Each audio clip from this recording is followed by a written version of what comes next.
Okay, when you buy one of these, this is what you're going to find.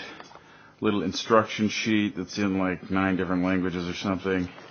Your zip ties and tubing.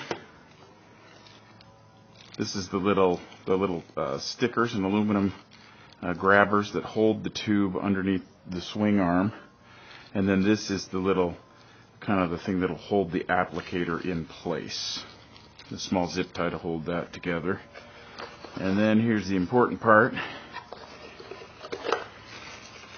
You get this beautiful aluminum chain oiler, and it is really a good looking piece of equipment.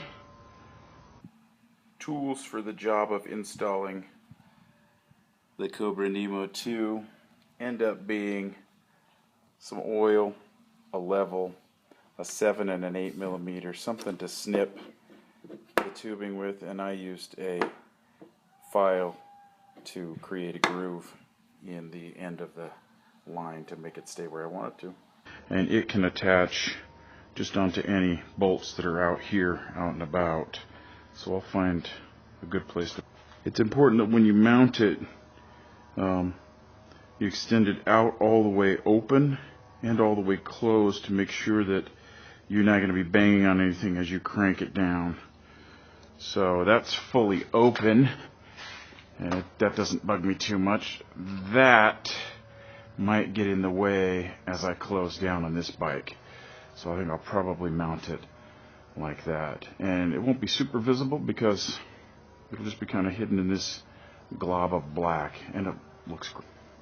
As on my other Honda, this is an 8 millimeter. I'm going to take out just the top one. It may cause this to get loose and move a little bit, but it won't be much. And then I'm going to place that right in there.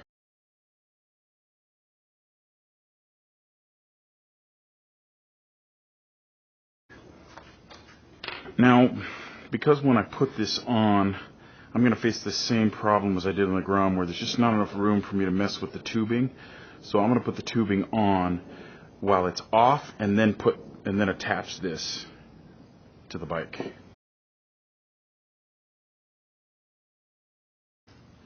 All I really need is that piece, and this is really easy to put in. It grabs really nice. Just push it in, you'll feel it stop, and then push it further and a little further, and then it is locked in. Locks in really nice. Okay, so where I'm going to run this is important, but because of where it sits, it's just going to go really back here. So it's not really a big deal to know exactly where it's going to go at this point. I'm going to thread that on finger tight. Okay, I've put 2 washers behind the mounting post because it was too close to my master cylinder. Now the question is, will I be able to tighten it down without hitting the master cylinder? Because this is how you push the stuff through your line. And it looks like with 2 washers, it fits really tight, but it does not scrape against the master cylinder, which is what I want, and it looks great right there. I've got it, let's see, I'm going to get the bike standing up straight. I've got it about level there and about level there. It doesn't need to be level to work, but it does need to be level to fill up. So I think that's your main reason why. Now, routing this thing is probably the hardest part because you get to decide where you're going to route it. I'm going to use as many of Honda's little holders as I can, and then use the zip ties for anything else I need. You can do it however you want, whatever direction you want, but be sure to stay away from hot parts of the engine, things that might melt through this tubing, because you do not want grease on a hot part of the engine, and realize that in the end you need to end up right at the bottom of this swing arm so you can get to the chain.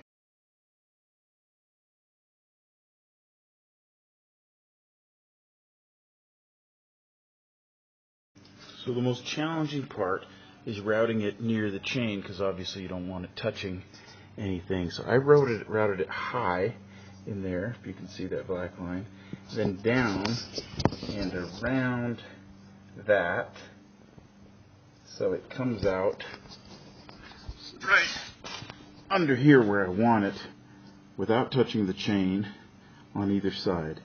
So now I'm going to mount two of the little adhesive mounts here, and in preparation for mounting the rest of it there to get to the chain. The little aluminum adhesive mounts are pretty cool. Really simple little idea, but they work well. At least they did on the Grom. We'll see how they do here. Let's put those two away. That's it. You just need to bend them apart, remove the adhesive on the back, and then route the tubing through it and close it off. This might be upside down, so we'll have to see. But first, I'm going to remove the backing from the adhesive. I'm going to do this one at a little angle since this is coming in at an angle. And I'm going to put it right about there. Just push it on nice and hard. It's got kind of a spongy thing, so it's not going to lay completely flat. Then I'm going to put this in there and bend these over the top. And that is it. Now you got to play with this thing just a little bit. You're going to have to trim it, so you got to be careful you get the right amount. You need to leave enough slack so that your swing arm movement won't mess with it, but you need to be able to place it in the right spot. And that's going to dictate where your other little holder fits. So I'm going to be kind of splitting the difference between here and putting one more holder in here. And that should give me enough so that I can adjust this thing to fit. So that's where this one's going to go, kind of splitting the difference between these two. So again, remove the protective backing, put it where you want it to be, and then make sure it's totally on there. And then you can line this up in it and push the little locking mechanism back on there. And it's really flexible, so it's totally, you can do it with your hands. You can get something harder if you want to make sure it's a little tighter or something, push down with that. I mean, they're pretty cool little tools. Okay, now this is going to go through here, and then you're going to be clipping it off and adjusting it. It's going to run in here and then get zip tied right there to really hold it in place. But you've got to be careful that you're aiming it right where you want it. If that's on the sprocket above the chain or there, that's all going to be controlled by how far you place this thing, where you place it. And you got to figure that out for yourself, exactly how you want it to sit. I want to be in here, in this zone, kind of dripping in between the sprocket and the chain. That's just my personal preference. So that's all going to be controlled with this and where I cut this off. I'd cut it off long first and then snip a little bit more off when you think you've got it in the right place. Also, make sure this is cleaned off. I have a little bit of grease up here, and I don't want that on there. You want this to stick, and then your zip ties are going to help hold it in place. This little zip tie goes right through this hole. This is aluminum, so it's pretty mellow. Easy to work with, really lightweight. Again, everything on this thing seems like really good craftsmanship. But this is going to help hold this thing in place so it doesn't get pushed back in ways you don't want it. So it's kind of a tight fit. You just got to kind of work it until you've got that tightened down the way you want. And then, just like all the other zip ties, snip off the excess so it's nice and tight.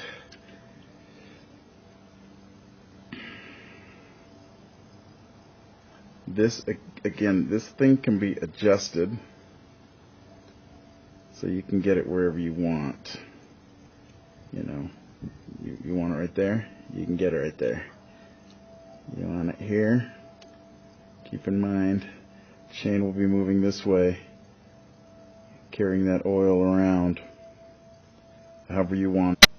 The nut on the back can be tightened a little bit, I wouldn't crank on it too much, but it's a 7mm if you need to. You still kind of want to be able to adjust that. Okay, I'm going to carve a little groove here, just slowly. It's really soft, so you don't need to be too fast about it. And that's just a groove to keep your zip tie in place. I don't want it to be sharp, so I'm going to round the edges.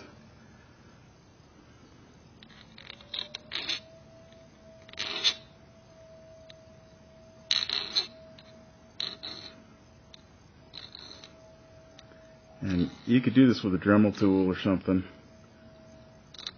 It doesn't have to be too fancy, but this works for me. And I'm making just the tiniest groove there, and that is just to keep the zip tie from slipping off again.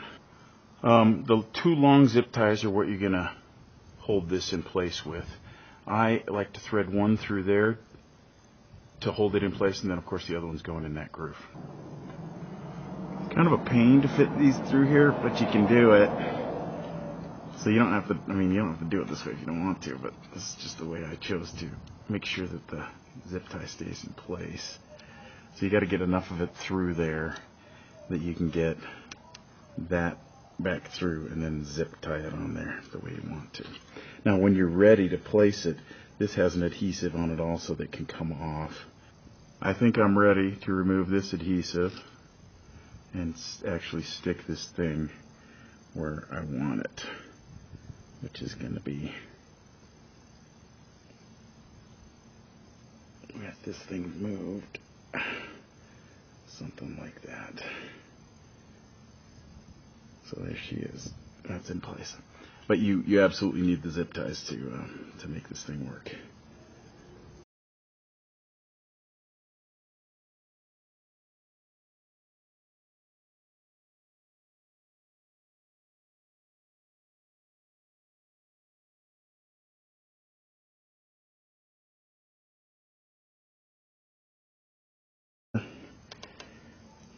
But you don't need to.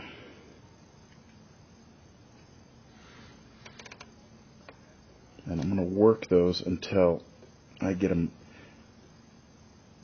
tight enough that I feel good about it.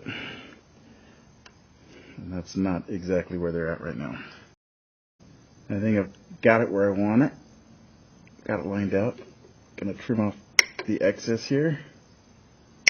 And you can see, besides my dirty, smudgy hands, what a nice clean install it is. It looks really good. You're not going to notice it unless you're looking for it.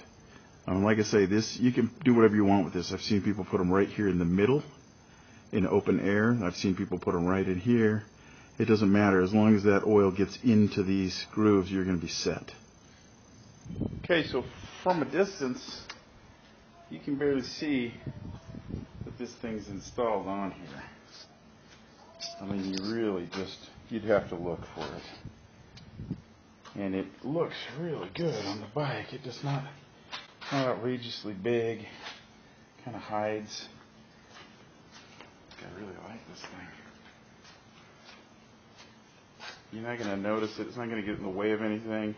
You reach over and twist that thing whenever you need a little bit more